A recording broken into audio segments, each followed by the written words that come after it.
hold the on. I recording. didn't get any of it. I'm sorry. Okay. So what is this? This is the Eagle Stirreth Her Nest, portion of a sermon recorded by Reverend C.L. Franklin, Aretha's father, in the 1950s. It was issued on 3/78. Wow. That's a donation? We've had this a long, long time. I don't know. We got it before I arrived. It's kind of interesting. An 8-track tape, everybody's favorite format. Now, most 8-track tapes are simply albums that came out on vinyl, cassette, other formats. So we don't collect most of them because that's not the best way to get the album, but some things are unique to 8-track, and I'm pretty sure this is. It's an interview with Bill Hite, who is a designer of sprint cars. So someone's interviewing sprint cars, NASCAR, stock car racing, real good stuff for them. And you have machinery to play all that? Oh, yes. Oh, here's a Jeanette. Except people associate Jeanette with jazz. But they also had a line of sound effects records. This is one. Oh, so it was probably used on radio? Possibly used on radio or used on the stage. Great. They were in Richmond, Indiana. Let's see.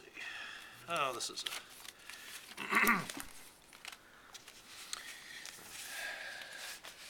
Oh. next. This is a famous jazz piece. This is the I have from the this '78 era. I But have this on CD. yeah, well, that's a very convenient way to have it. But this is how it Yeah. came out originally. Wow. On 4 separate 78s, about 20 minutes in all. Well, those guys so they're were separated like this. It was and- like a battle of the tenors with those right, two. right, but they weren't the only ones in on it. There's Barney Kessel's portion. Oh. Trummy Young, Trombone. Sonny Chris, his name misspelled. Alto sax. Yeah. Okay. Great. Let me see, what else can I show you here? Old Victors.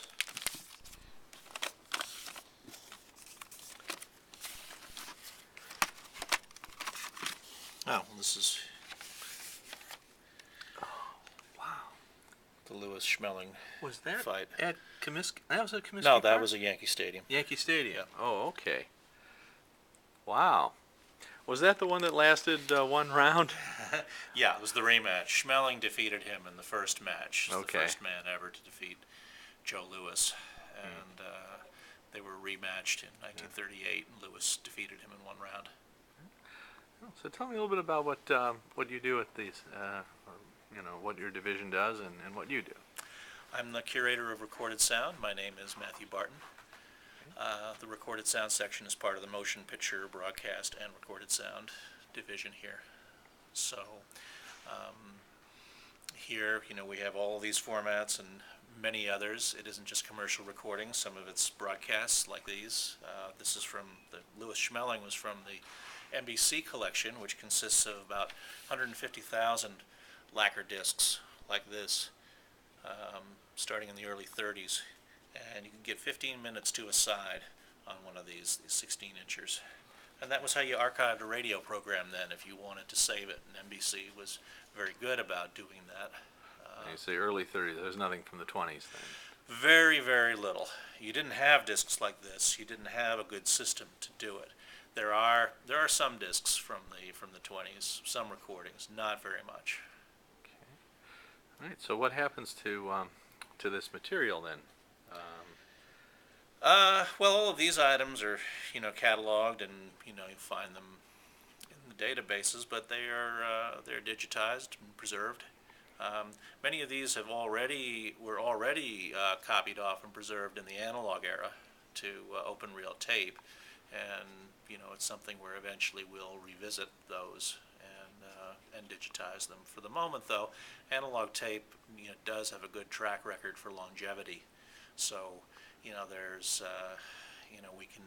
we can and do still use those tapes for reference. Okay. So how much is in the collection? How vast is the collection. over 3 million items. Okay. On a variety of formats. You right here you have 8-track and you have disc. Do you have beta, VHS? I'm sure we do. That's all in moving image, yeah. Oh, okay, Actually, you that'd know be the what we other do? part. You know, the recorded sound does have beta and VHS because a lot of early digital recordings were made to videotape. So, my phone is ringing. Oh,